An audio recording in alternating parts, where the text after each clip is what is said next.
Ito ang GMA Regional TV News. May init na balita mula sa Visayas at Mindanao, hatid ng GMA Regional TV. Nag-viral ang graduation ceremony ng isang paaralan sa Lawaan, Antique kung saan pinatanggal ng principal ang suot na toga ng mga estudyante. Cecil, anong sabi ng Department of Education tungkol dyan? Rafi, nilinaw ng DepEd na hindi naman daw bawal ang pagsusuot ng toga sa mga graduation at moving up ceremony. Hinihintay pa raw ng DepEd ang incident report ng mga sangkot habang nagpapatuloy ang kanilang investigasyon. Batay naman sa inisyal na impormasyon mula sa Schools Division of Antique, posible na hindi na isapinal ang kasunduan ng mga magulang at guro na school uniform at sablay o sash na lang ang suot ng mga mag-aaral.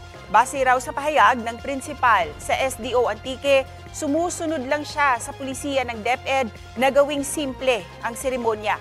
Ayon sa DepEd, optional ang paggamit ng toga o sablay. Sinusubukan pa ng GMA Integrated News na kunin ang panig ng principal.